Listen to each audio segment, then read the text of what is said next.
You're here to study Bridgman. This is recording 5 on twisting forms from our Summer Bootcamp 2020.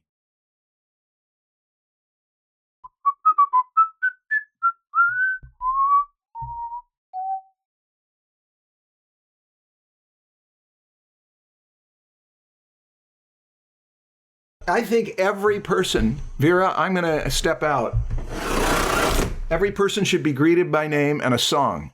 You can start, and if you get tired of singing, it's Mike. Mike gets to add in. And Phoenix, if you're going to earn your keep as a co-host, oh God. This is your job. This is your job. Live is all about finding unlimited nows. A word of wisdom from Myrta. Thank you, Myrta. Here we are in July of 2020. This will be a year that history will look back on for more than one thing. But what I hope is that you will look back on your history as having gone through. We're going to develop the boot camp thing today. We're going to look at Nicolaides and Muybridge to do some exercises, and we're eventually going to look at the homework. And then I'm going to put you on some projects. I'm going to give you a choice of 2 projects.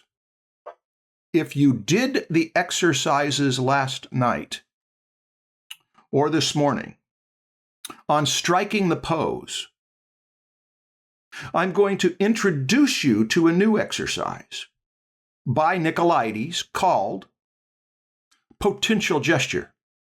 Exercise number 4. So he's got it right there at the beginning.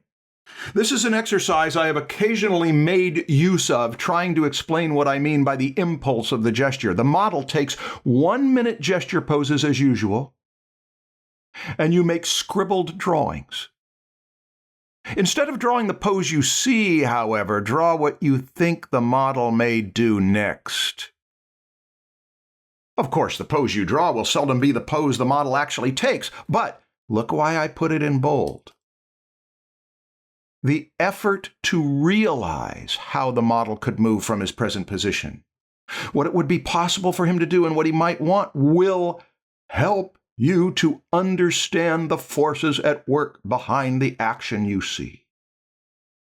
If you had a good acting teacher, many a good acting teacher will always point back to this, that it is not the pose. There was a kind of acting in the early 20th century that, as Don said, thankfully fell by the wayside, where there were stock poses for grief and stock poses for joy and stock poses for all this stuff, and it always felt fake. And modern acting in particular got to understand that the action, the physical position, comes from something. 2 things, actually. What the character wants, and very important, what the character is feeling emotionally. Now, that's what Nicolaides, at about the time that that fake acting method went out, Nicolaides was pointing artists to the same thing. If you're going to draw characters, you may not be acting them, but you sort of are. Animators do that too. And so, when you see this guy in this position and you didn't see any of this stuff ahead, you might figure that he's going to reach back even further. Or you might see that he's going to reach down to pick up a kid. Or, in this case, he happens to be ready to strike a blow. Well, it makes sense that if he was going to reach down to pick up a kid, he wouldn't want to get the greatest momentum. So he wouldn't have, watch this, he wouldn't have brought his shoulder back, right shoulder back, so that you can see his torso in side view, whereas his pelvis is positioned where you can see the back of it. But he's trying to wind up as much so that he's got the maximum swivel on the y-axis. That's called yaw. Except I should be doing it this way, not this way, because he is swinging where it's going to go down and forward.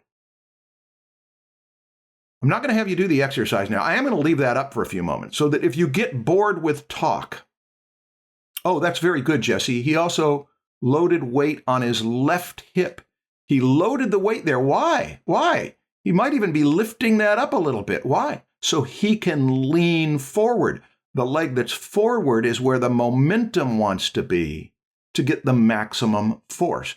Now, you know what's interesting? A kid will do that when they strike a blow. A 6, 7, 8, 9-year-old is going to pick that up, and they never thought it through. They merely felt it, and yet the emotion led to all that analysis on a subconscious level. But can we do that? Can we do that on a subconscious level with drawing? Yes. A.B. Frost, Glenn Keane, Milt Kahl, if you don't know Milt Kahl. But these are people who have gone through a great deal of thinking it through, analyzing it, and studying it first. Now, I'm going to leave that up in case you say, Marshall, you go ahead and talk. I'm going to tune you out. I'm going to choose any one of those poses. Animators like to choose extremes. That's an extreme. It could be even made more extreme. You could say, no, the next thing he's doing is pull back even further because I'm not limited by a body. I can draw. And this could even push a little further forward. I'm going to leave that up to you because I have a raised hand about what I was talking about. Let's go to Q&A. What is meant by the next pose? Anything? Barbara, a question like that, let me tell you what is meant by the next pose. What you choose. What I just mentioned, I may have answered it. An animator will choose keyframes or extremes.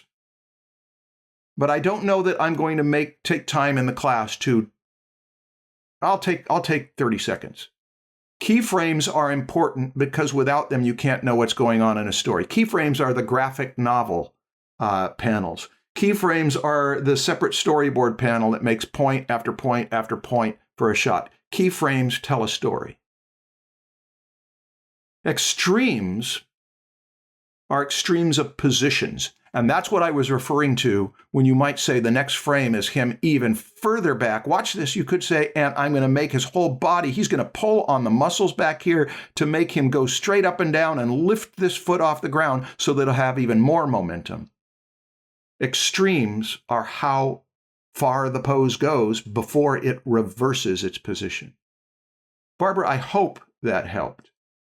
That's the shortest I can do.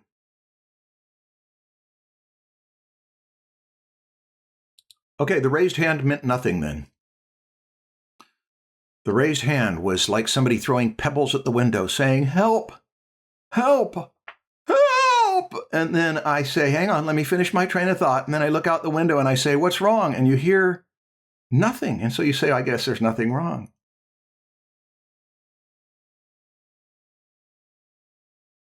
All right.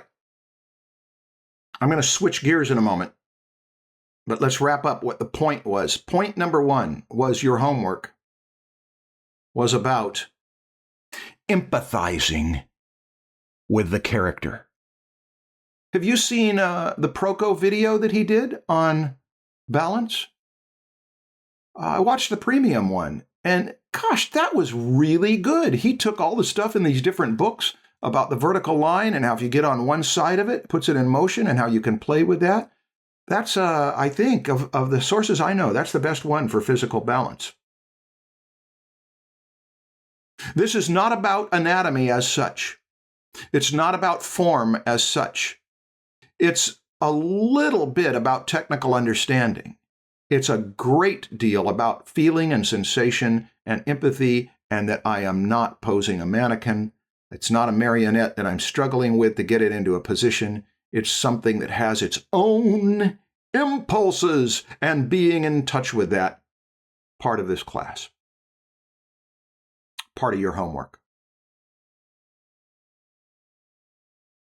Hey, one of the things that happens when a person throws a punch is that they throw it forward, and then when they've thrown it forward, they don't say, and now I'll fall over that way.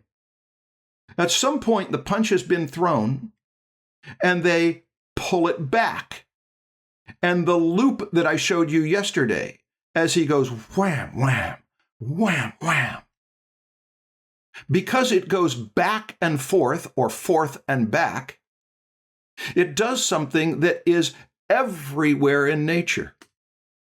It's the first thing you heard regularly in your developing consciousness was a rhythm of your mother's heart, but not just of her heart, but of her moods and her motion and her stillness and everything else. One of the points Bridgman makes in the book is that there is rhythm everywhere. Life is full of this breathe in, but you don't breathe in, breathe in, breathe in, breathe in, breathe in, breathe in, breathe in. Eventually you breathe out, but you don't just breathe out, breathe out, breathe out. There is a back and forthness. Bridgman says this is important in a couple things. One is the body of that model, and the other is the pattern of your drawing. I am going to put this slide up of Bridgman's work because we talked about it yesterday. This is minus the pendulum. We talked about this yesterday. These are static, not in motion. Now we've got someone who's in motion, and presumably if we were in his body and he has got the weight on this leg, you can tell because a vertical line tells you that. So if you're going to sketch that, you might sketch a rhythm of meanders. But at some point you'd say there is his pit of the neck or the big bulk of his body, and if I run a vertical line down, it doesn't run right on that foot because he's not just putting his weight directly on that foot. He's got a little weight over here. And he's also got that leg pressed out there while he's got this arm thrown back here. So he's trying to distribute his weight over some center point so he doesn't fall over. So he's not really in motion. This is still. But what's he bound to do next? If he's having a ball, I think he is bound to switch legs. That's potential gesture. You can imagine it. You can honor that it has extremes. Anna asks, is it equally beneficial to try drawing the previous action of a figure also, or is it only beneficial to predict the next action? Anna, good question. Yes, of course. It's useful to say what happened before this. George Pratt and I got to teach storytelling together. George Pratt had an exercise he puts students on that I thought was great. You take a photograph. It's cool to take photographs from another era. Shorpy.com is a place of these old photographs, and you go to the section at Shorpy.com. I'm putting it into the chat so you'll have the name. They've got a section on children. These are children in New York City and others back in old black and white photographs around the turn of the 20th century and early 20th century. And the reason they called it Shorpy.com is they got some kid holding these oil pails named Shorpy. That's all they know about him. And it's so iconic. You look at a picture and you say, this picture could be in the middle of the story. Tell us what happens before and tell us what happens after. Or you could say, this is the final picture in your movie. Tell us what led to this. Or the Norman Rockwell thing. He'd always start his illustrations with a drunken sailor near a street lamp. And then just see where it goes. This is the opening image of your story. What happens next? Any of those things are triggers for the imagination of the imaginative storyteller. So if that works for storytelling, back to your question, Anna, why not play this game? And there is one reason why some people wouldn't play this game. It's because it takes time. It takes energy. It's an investment. You got to sit down and really give yourself to it. You can't multitask when you do this. But if you're storytelling, image maker, if you're a storytelling figure artist, it would be a great thing to do. What happens before, what happens after? Then if you are the graphic novelist, if you are the storyboard artist, that thing that I showed quickly yesterday, that slide from Skydoll, where there was a point where 2D animators were being laid off like crazy about 20 years or so ago.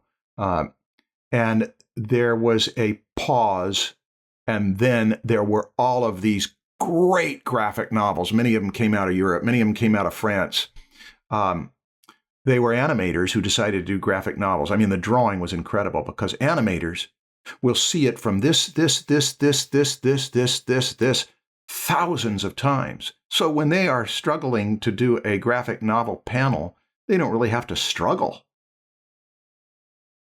They can see it and they can choose the most evocative pose. Okay, I hope that was helpful. And I should have had this up while I was saying that, because these are not necessarily sequential. There is the skill of knowing the figure as anatomy and form, and the skill of feeling the feelings of the human body with sensations. There's more than one skill there.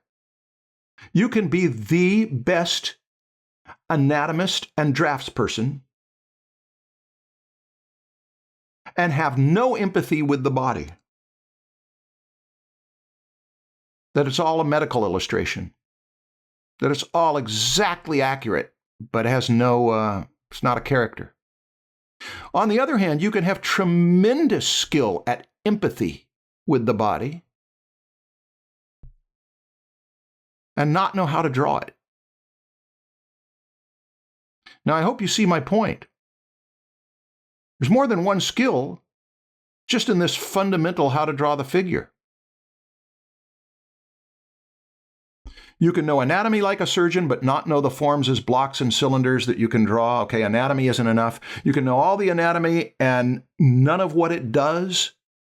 That's why they separate in medicine anatomy and physiology. Anatomy is what it is. Physiology is what it does and how it works. Artificial intelligence may know all of both of those things thoroughly, but it's a computer and it can't empathize with what those sensations feel like. But here is the next skill. When we make a drawing, we put lines on paper. And if they're all the same angles, or they're all the same thicknesses, or they're all the same closedness, or they're all straight, or they're all curved,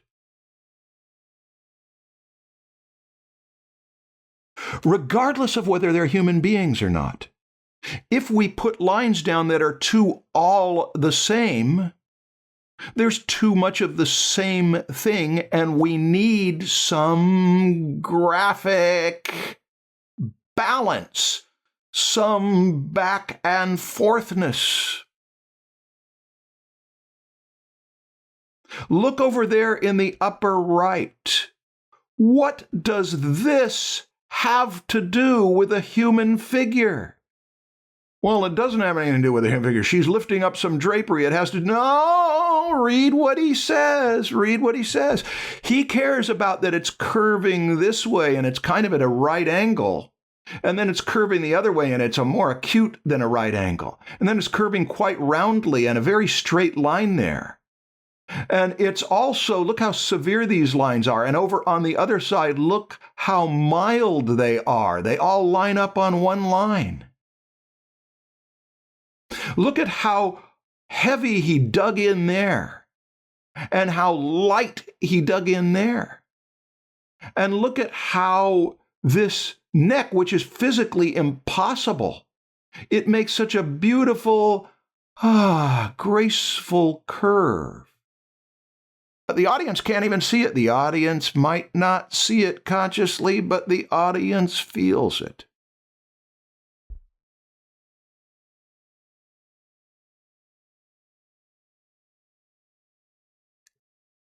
If you're taking notes, you might on one side of a portion of paper put human body,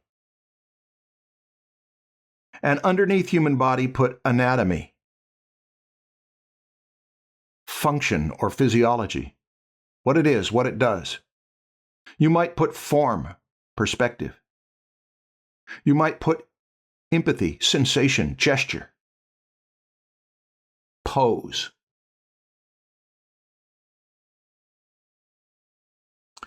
That would be on one side of the paper.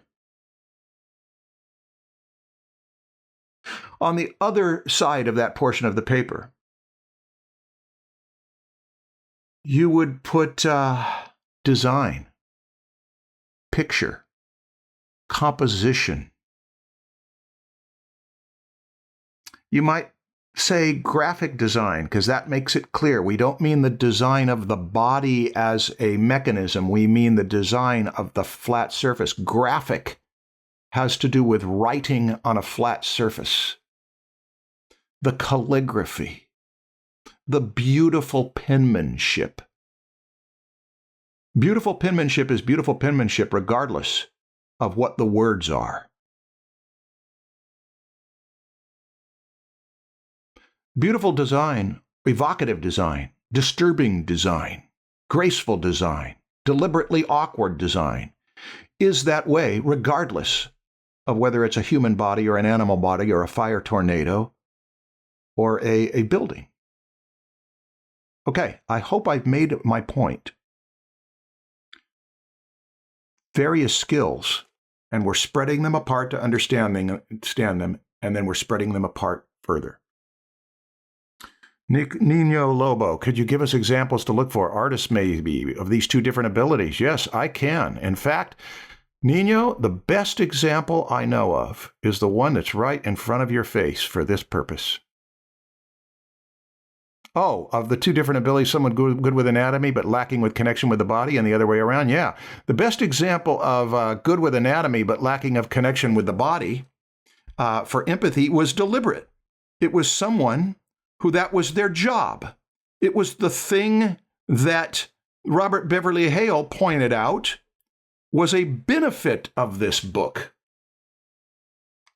He's not trying to show us how this guy works and his gesture and position and empathy. He is trying to show you pure anatomy and form. It's not a criticism. It's actually saying, look, we don't want to complicate matters. Richer is easier to learn anatomy from than Bridgman. Why? Why is Richer early? Why is Rubens, R-U-B-I-N-S, why are they easier to learn anatomy from than Bridgman? Because they only teach you one thing at a time, and Bridgman has got about 5 or 6 masterful things going in there. And regarding people who are great at gesture, but they don't know the anatomy, there was a little girl named Nadia, Nadia, who had a gift for drawing, British, I think. She didn't know anatomy or anything, but gosh, she'd draw a horse, she'd draw a figure, and they were expressive in remarkable ways. Most children's drawing has this quality. Gymnasts are great models as point of view. Yeah, gymnasts, skateboarders, athletes. That's what I recommended to you when you're collecting bodies worth knowing. People who are not thinking about the camera. If people are thinking about the camera and you've got a photographer saying, okay, a little to the left, okay, tilt that over, yeah, straighten that up, then they're concerned with the graphic design, and you can end up destroying the impulse that made it worth looking at. Greg Knott, is there any realistic sculpture that has been shown to be unable to truly be actualized? Of course. You couldn't actualize a bunch of Michelangelo's sculptures, and you couldn't actualize a number of these figures that Bridgman does. What do you think? Look at that. Sculptors can do anything they want. You know, here's the subtext of a number of questions that I'm getting from a number of you. We found this out, that sometimes people think teachers have more than they have. A lot of questions are, does this exist? Does that exist? And pretty much anything you ask, it does exist. And can you? And is it possible to? And should you? And those answers are always yes and no. I want to point us back to this. One thing you should do if you're developing your skills as an artist is to be aware of the, quote, certain amount of material, unquote, that Robert Beverly Hale said that an artist should study. Okay, I'm not done. I want to carry through with this graphic design thing.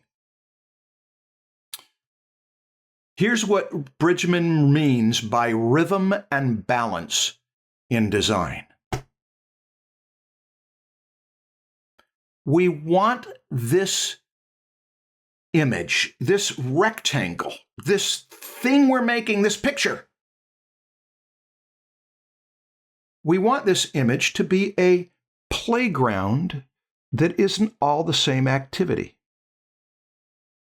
You say, oh, I get it, Marshall. You're saying we should paint playgrounds. No. Nothing to do with literal playgrounds. This is a playground. You can have a battlefield, and when you make the picture, think of it as a playground for the eye, figuratively. And what does a playground have? It's not all monkey bars. We want some variety, and not just arbitrarily, not just accidental variety. We want to design a good playground where it goes from one thing to another, to another, to another with a sense of, well, how would you design a good playground? The stuff I want to do with the other kids. The stuff I want to do by myself. The stuff that takes strength. The stuff that takes concentration. And designing a picture compositionally, that's what design is about. That's a whole other skill than anatomy and form and empathy with the figure. It's what makes great artists, even some great artists who don't know anatomy and form. What makes good graphic design? A whole bunch of things. But here's one when it comes to rhythm and balance. Alternations. Not too much of one thing. Back and forthness. Back and forth of curves. Back and forth of lefts and rights, but sometimes left-right with the same kind of curve, sometimes curves that go different. Look what he's showing us over here. There's two kinds of curves. The most famous curve is the circle, where it curves regularly. That's the definition of a circle. It keeps a regular distance from a point all the way around it. This one doesn't. This is a varied curve, but it isn't completely varied.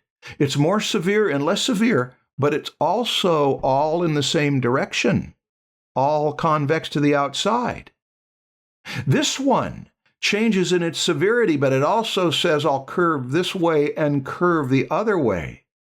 When you see evidence of this in his subconscious choice, you say, how did he ever get there? By isolating that thing and working on it. Okay, I'm done with this point. Thank you, Dash.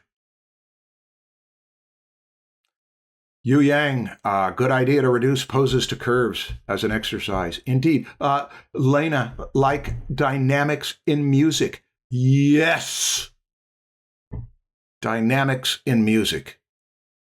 When you're trying to hit the right notes, and it's hard to hit the right notes, it's hard to swell and recede and whisper and suddenly shout for the mischief that a good musician brings to it.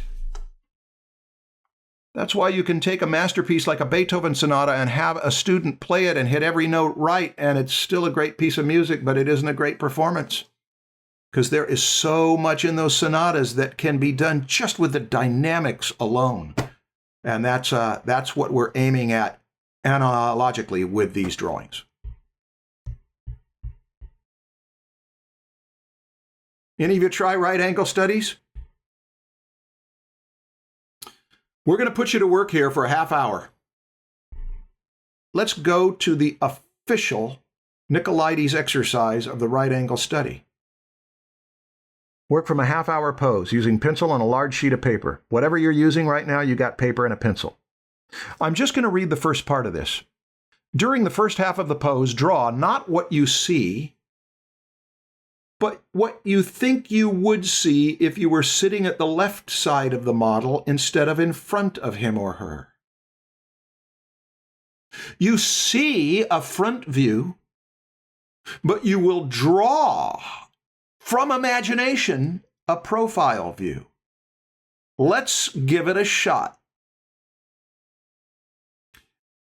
We want to look at this guy from this point of view. Now, let's use a little logic to start. That means the front part of him will be at the right and the back part of him will be at the left.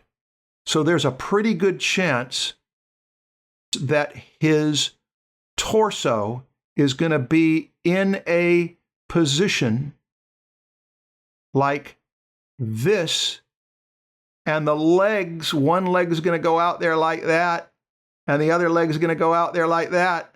And the arm, let's see, one of these arms is going to go something like that, and the other one's going to go something like that. Now, I'm giving too much away, but I'm just trying to orient you. What would it look like from the side where he is aiming to our right? And I'm going to shut up for a minute. And if you've got questions, put them in the Q&A.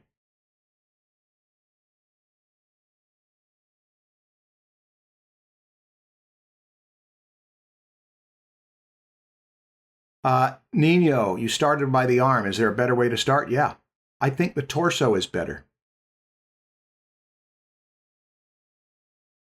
Because the position of the torso, you move it a little bit and every limb on it, it carries with it. But you can hold the torso still and move the arms around.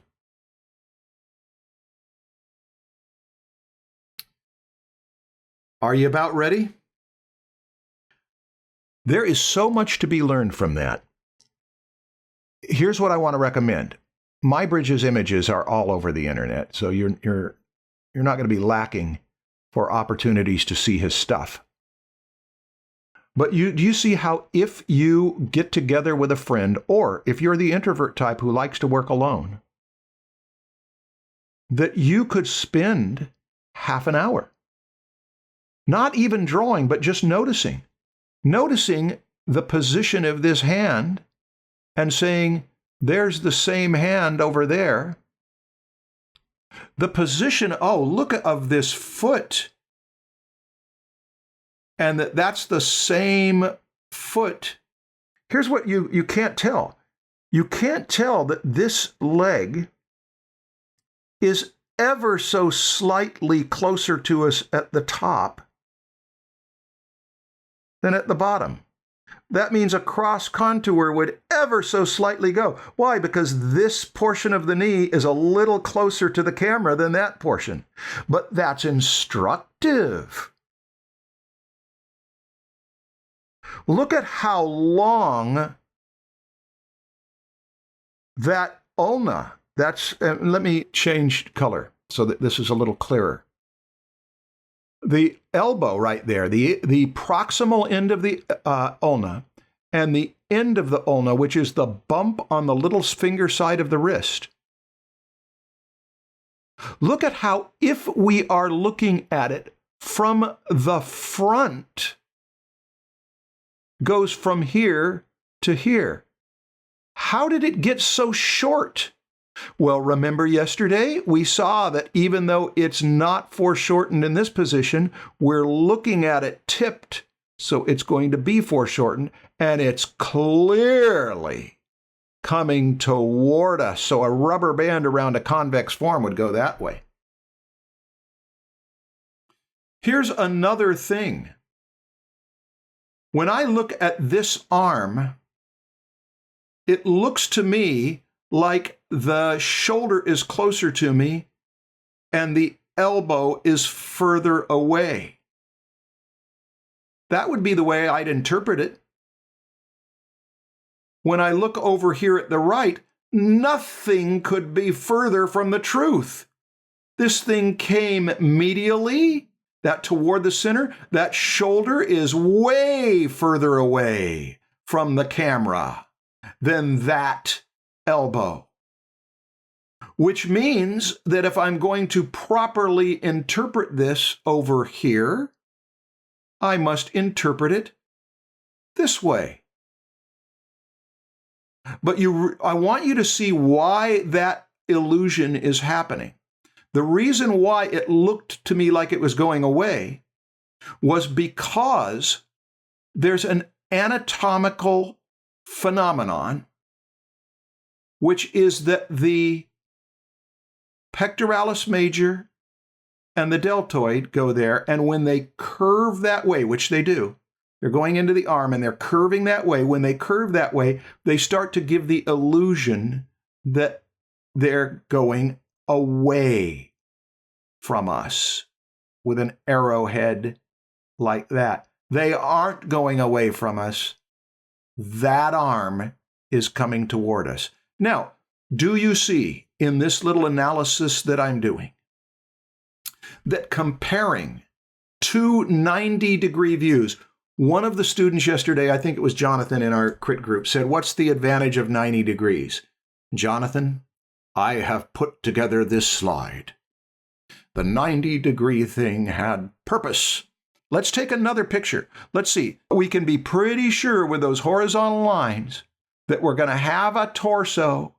We're going to know that that is his left leg, and his left leg is going to be over here. And it sure seems to me that knee's going to be up there. And it sure seems to me that that foot's going to come out there, something like that. And it sure seems to me that this leg is going to come down there all the way down to there. And then let's see, will that leg go out there like that? And that leg be, it's going to be something like that. I'm going to stay quiet and let you work on this one. I think this will be the last one that we take 3 or 4 minutes on.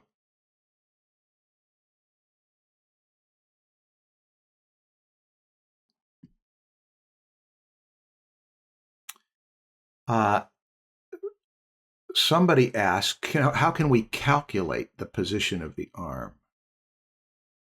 How could we calculate how the arm is?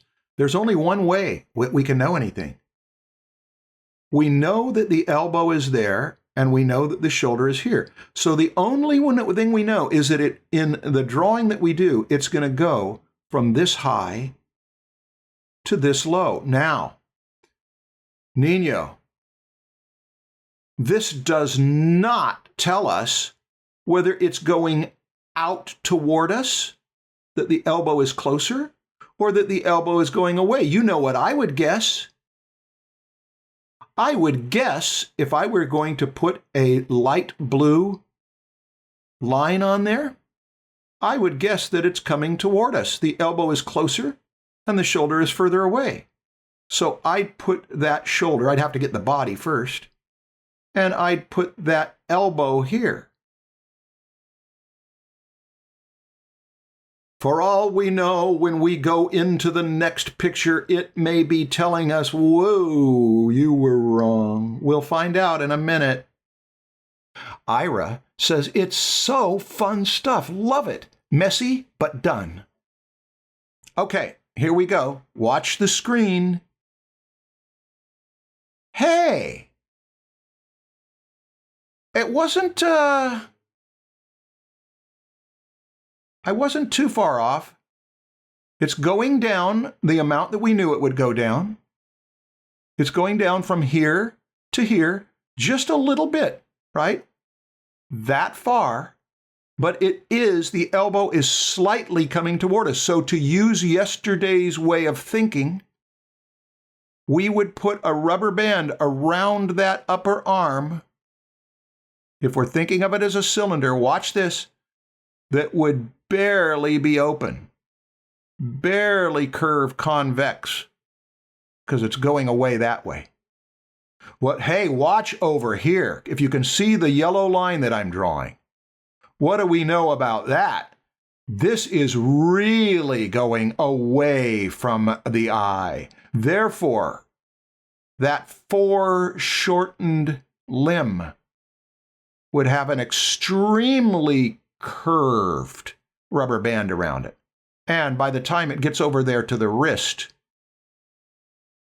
would segue into a block. We're going to talk about that tomorrow, where a round form and a block form wedge together. I did this last night.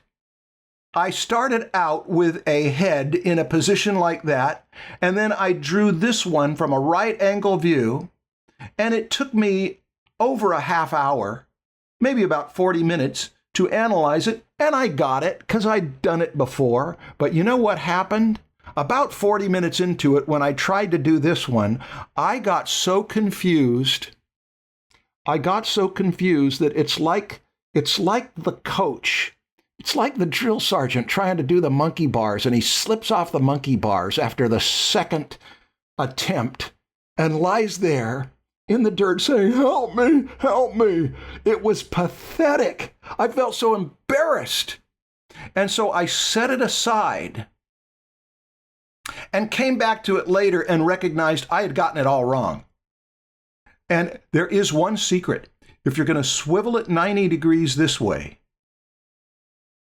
and you want some hints about how to swivel it the other way, the silhouette of this one, if your camera's far back, the silhouette of this one will be pretty much the same silhouette of this one in reverse.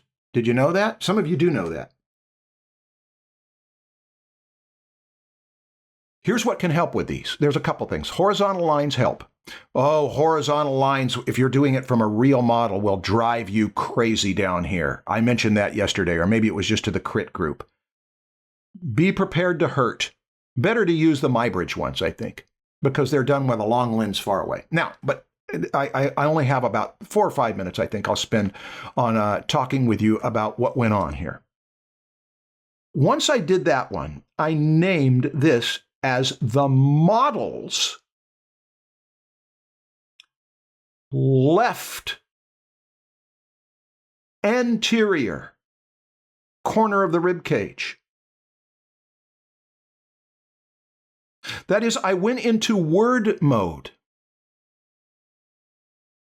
I wish I had color-coded. This would make it easier if I had used a colored pencil for every X line. Every X line is going to be red. That is the X lines behind and in front, on top and on bottom, all X lines. Red. And then if I want to make all the up and down lines blue, I'm not going to carry through this, but I'm just going to explain. I'm doing this so that I can say those are up and down lines. Now watch, here's why that's important. Over here on the right, these X lines are no longer left to right. The X lines become something like a Z line, but they are X lines. They're going away from us. And here's what I know. I know that if this left front,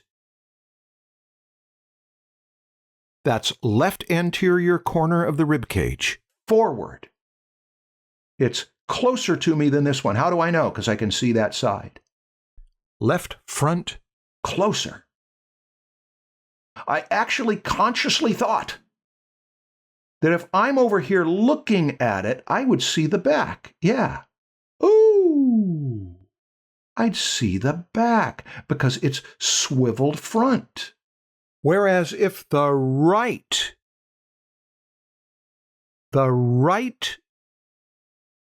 front pelvic corner is forward, it's forward. That means that if I were over here and that's pulled forward, I'd see a little of front. Woo! And I know that this angles back, posterior, which means that I could put a line like that. I don't know how deep to make that line, and I don't think I made it deep enough. I think I should have angled that pelvis more that way. How would I know? I could compare the heights over here. That might do it. And it also helps to find a single point, usually the closest point, and track it around. But one problem with that, they do change.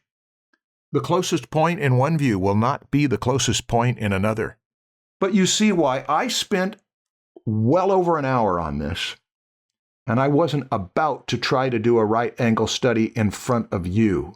It's easier for your coach to say, yeah, I slipped off the monkey bars last night and show you the bruise. It's less pleasant to have video of the coach slipping off the monkey bars and play it over and over for the delight of everyone else doing the hard work. Okay, now, I did this entirely out of analysis, knowing I was putting you through it, including the legs and placing points for the legs and figuring the weight is on the right leg. That is his right leg, and it's, here it is, it's going in toward the center. But is it going back? By the time I came over to here, I said, yeah, it's going back, because if I put it out here, he'd fall over, and I was using that balance trick. But if you have a hard time, you can always bend a model into these positions and use that to help you figure it out. That's one of the advantages of doing this. But before you turn it and look at it, struggle with it. I'm going to use the analogy that I already used to those who paid all that extra money for the crit sessions, but I'll only take a minute on this. When I was 11 years old, our coach, a good man, with all these 11-year-old boys, had us try to do pull-ups. And there was only one of the whole class of those boys that could do a pull-up, because we were 11 years old. Have you ever looked at an 11-year-old boy's body and you recognize that thing still got child qualities? We were pulling as hard as we could, and we couldn't get ourselves up. And he said, it's not unusual that 11-year-olds cannot do pull-ups. But you know, because I saw doing a pull-up as a masculine achievement that I wanted to in my puberty and early adulthood, if I can do a pull-up, I'm not a kid anymore. And that was the main exercise that I fell in love with, because it was so hard to do it.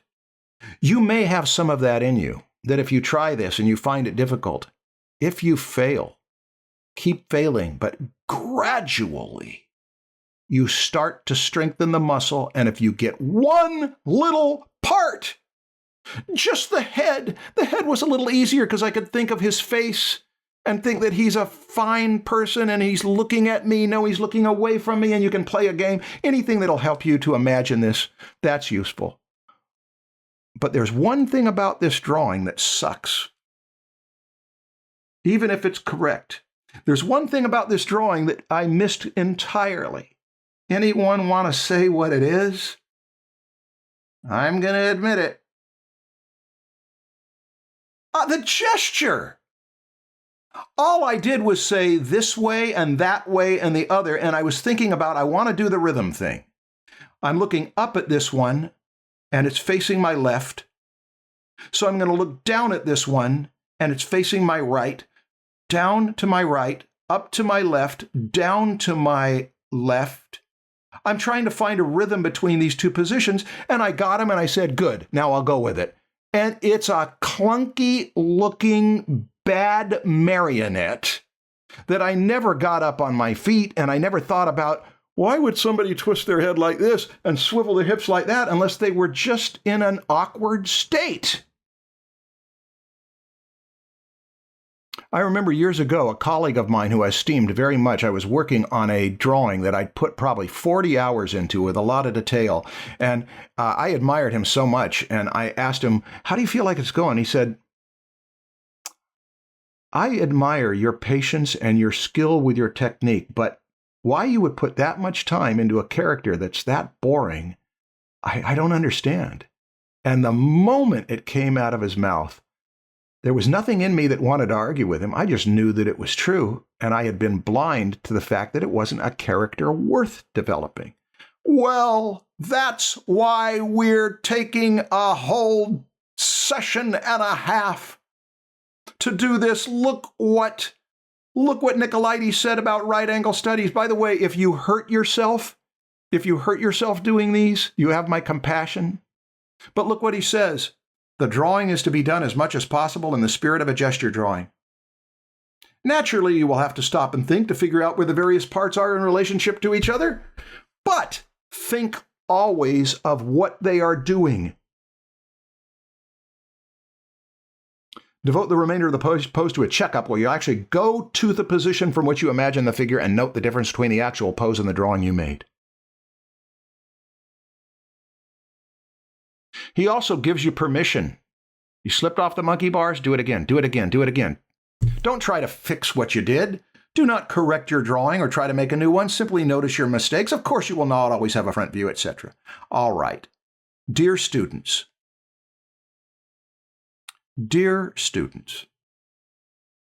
this was to give you permission to do this, but it was also to tell you it may be more than you're ready for.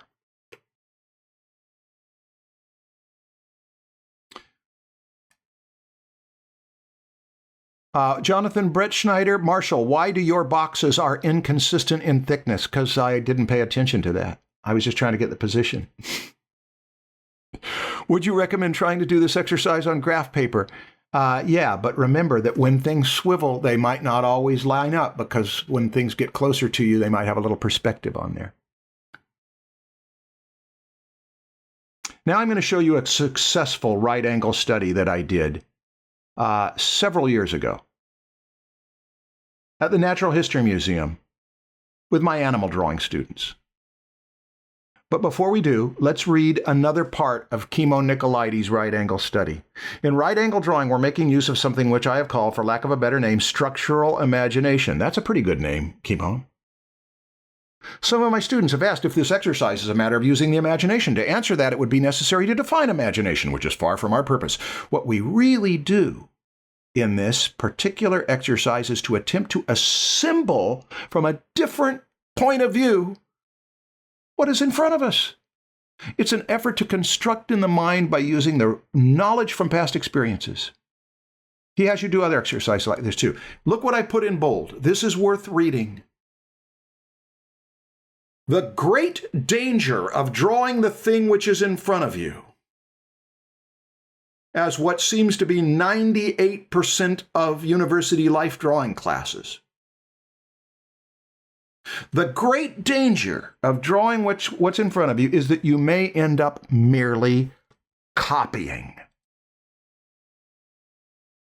When you cannot copy, you must draw with your full intelligence.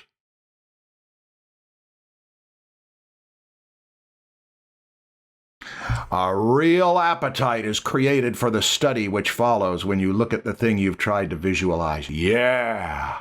Now you recognize that perspective has everything to do with drawing organic forms, not just for breaking the body into forms, but from where you will put the eye, and to put the eye above or below. Those are skills that most artists want to have. Even if you don't, it's nice to know it exists. Now, let me show you one that I did and took about 2 hours with at the Natural History Museum.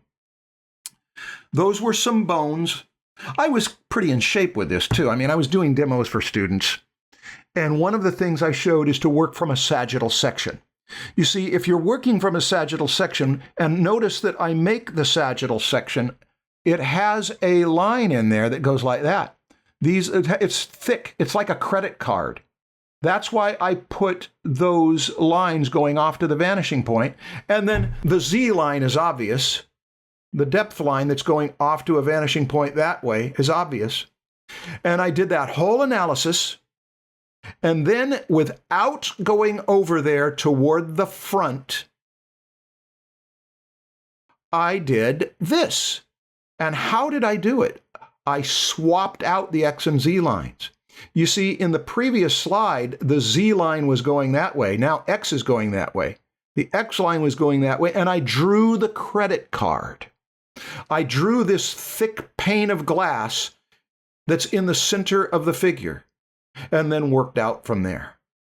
Now, it's no great drawing. It's from a set of bones. It's not going to go down in history like Bridgman's, but it was an exercise so that I could then free myself up. What does he tell us here? Future right angle study. Those of you who it was too hard, you were afraid to try it, you tried it, and you hurt yourself. Future right angle study. For the present, you are to consider none of the small details of the figure in this exercise, but only the gesture. Great big swirl of scribble lines.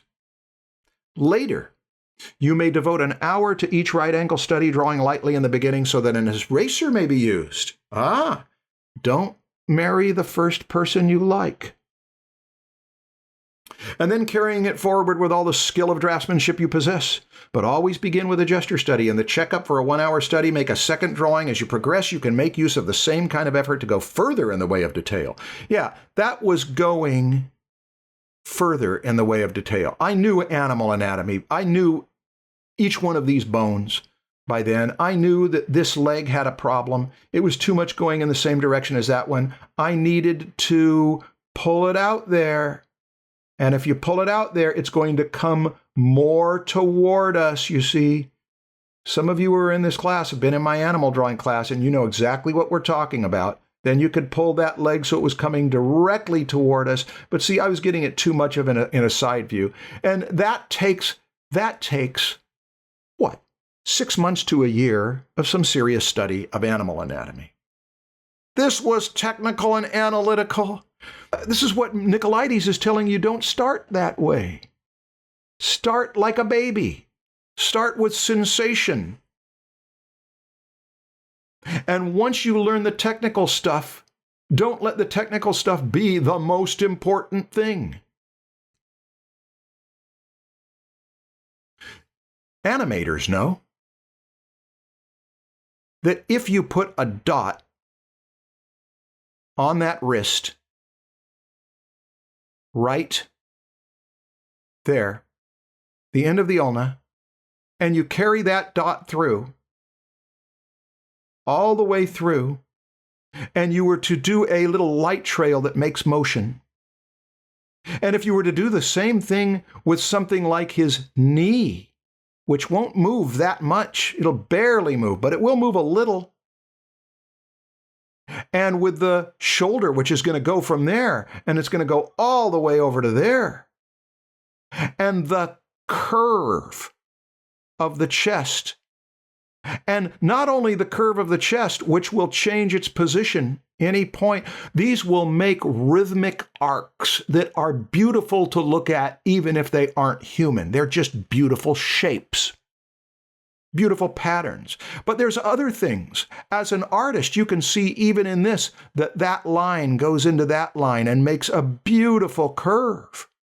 And that this line, which makes both a concave and a convex because the muscles create convexity. That is the thing we were talking about earlier, that lines as abstract designs, apart from their human anatomyness, are part of an artist's skill. But they are two separate skills. Strike the pose and analyze. Choose a pose that you like. Strike the pose. Notice where pressure and weight are. Describe it out loud. Draw the pose. Do this several times with different poses. Look back and forth between the pose and the drawing, if need be. And as you look at the pose, empathize with where the weight was so that while we're drawing, we think about weight. And don't have it happen like a clunky marionette. Think about where things are moving and whether they'd carry through further or whether they'll go the other way. And switching gears here, everybody, changing attention, moving from one set of disciplines to another, notice it as straight and curved lines and redraw it as an abstract design of straight and curved lines.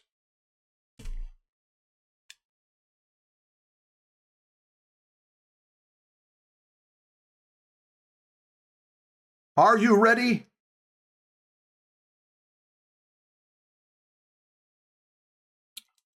Here we go.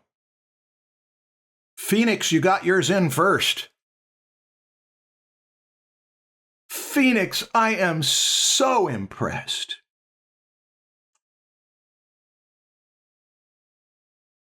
I have had the privilege of teaching you for whatever it's been. 2 years this summer, right? And I have seen you grow. And I think, especially if you like doing this, Phoenix, I think that if you give this another 20, 30, 40 hours, this could be really pivotal in your stylistic design growth. But even what you've done already may be enough. You cannot know whether it's going to take in future drawings, but I'm just very impressed. Now, we'll look at this stuff and talk more during our crit, because we are limited for time here. Luca!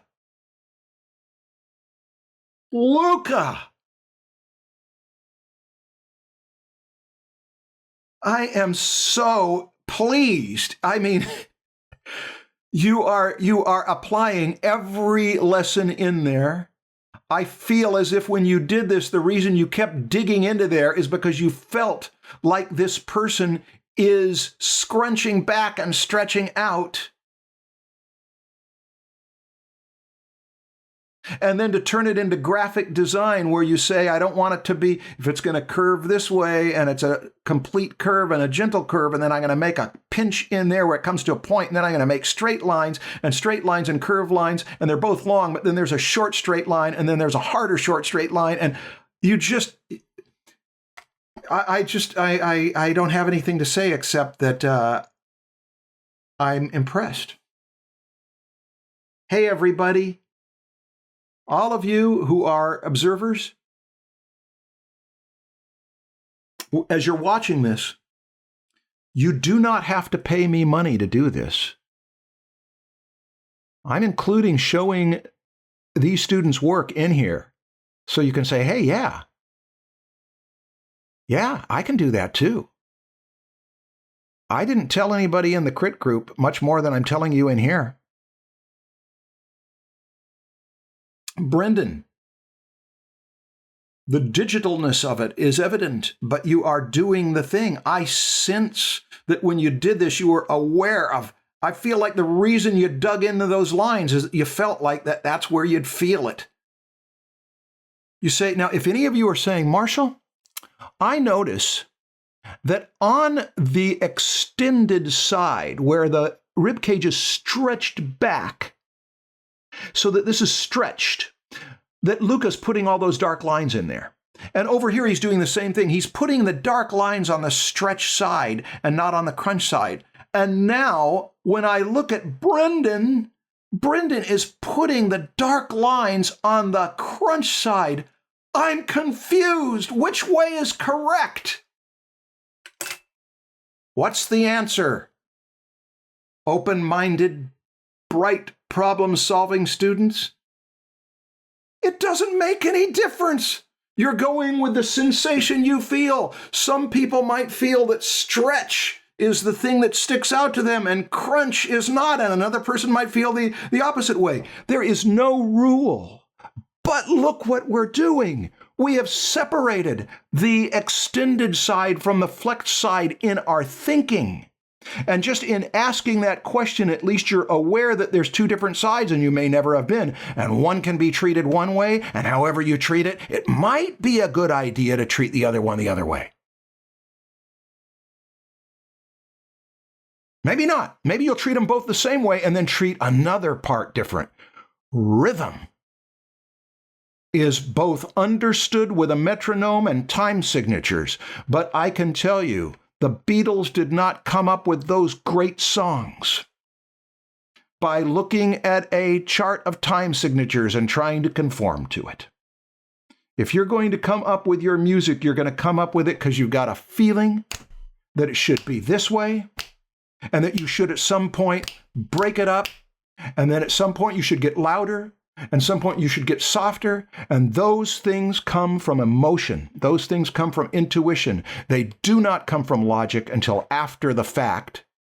And that's what we're getting at with this. This sensation thing is to heighten awareness of it, because without awareness of it, it's going to be academic.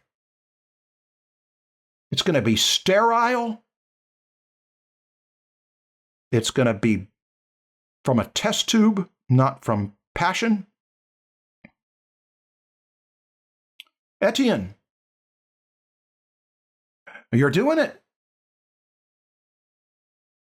The more important thing about this drawing is that you felt the sensation. If it didn't get into your drawings, at least you felt the sensation. Did you know that there was a time when your favorite singer could not even pronounce words? There was a time when your favorite singer wasn't even able to construct a sentence, but they were going to become your favorite singer. It just took time. It took time in getting familiar with it. What about this? Oh, Clarita. Lovely pieces. Even if I sense pain, you've given us, there are blues songs. Blues came out of pain. And yet, what is remarkable is how many of those blues songs that even have tragic lyrics. My man died last night, my heart is broken in two, and yet the song is upbeat and it's got a happy, there's an irony in that can make a song interesting. Sometimes when you take something that is negative and give it a beautiful twist, that empowers it. But these are really well done. I'm just so happy. I found it harder to get an accurate gesture than an accurate block figure. The more dynamic poses are difficult to hold. I think some are impossible. Some are impossible. You can put it in any position you want, and you're not going to hurt it. You can experiment with extremizing the poses. Romana, look at how you split two sides of the brain. The analytical side that chooses the coronal and sagittal and transverse planes and gave them different colors and angled the lines. And then you went over here and you went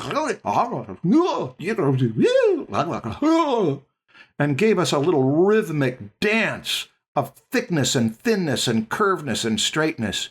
This is the varied skill business. This is what we were talking about. Okay. Sasha, a little hard to see when they're that small, but when I look into them, see there's a lot going on in there. And what I see is a lot of arrows and I see a lot of line analysis. And that was the idea. After you've done the pose, notice. Let's see. Let's go back here. On the poses you draw, notice or analyze. How? Well, it's up to you. Placement of weight, directions of motion, straight and curved line.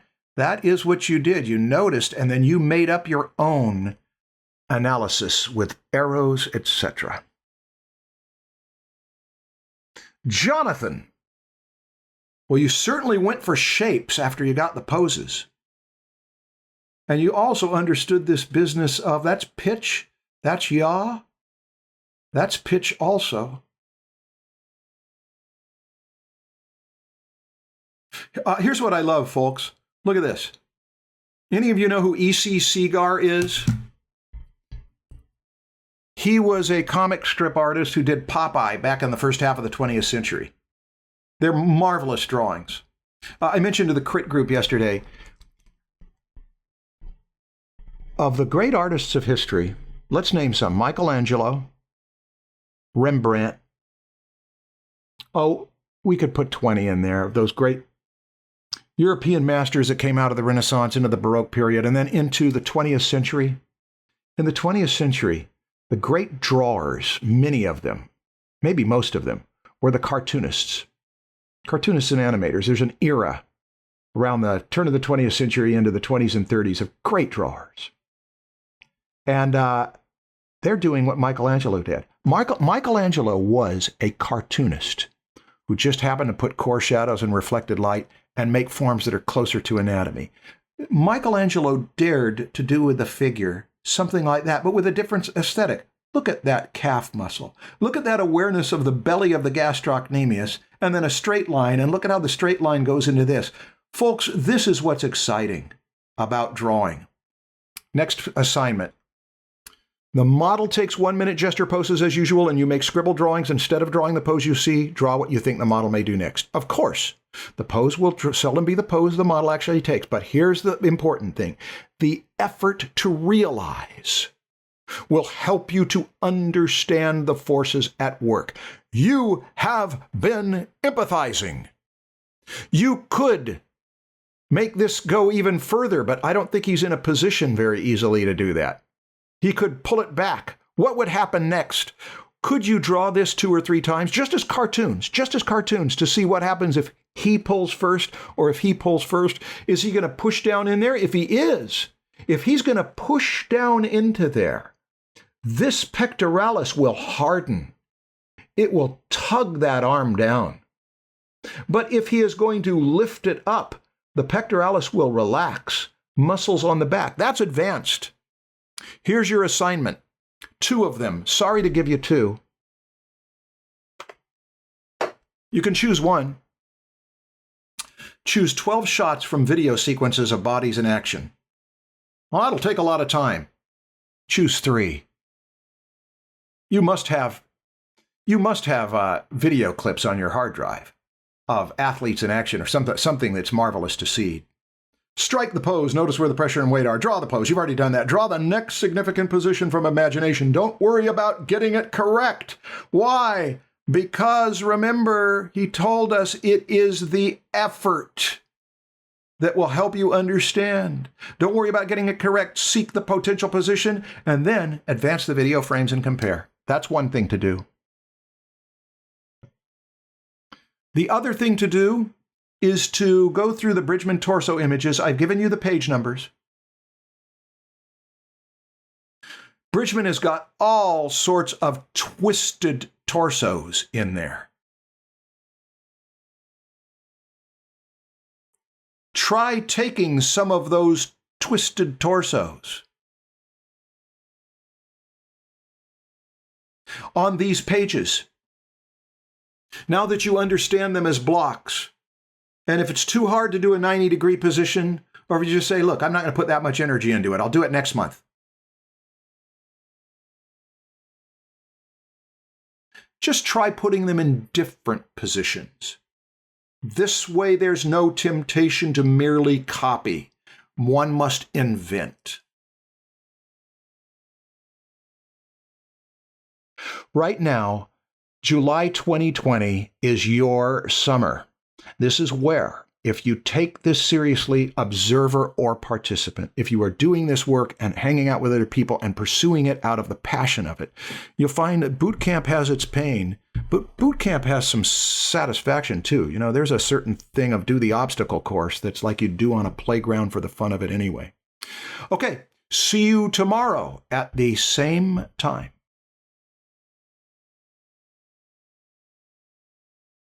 That was session 5 from our 12-session summer boot camp back in the day. You'll find more videos, live sessions, and updates on other offerings at marshallart.com.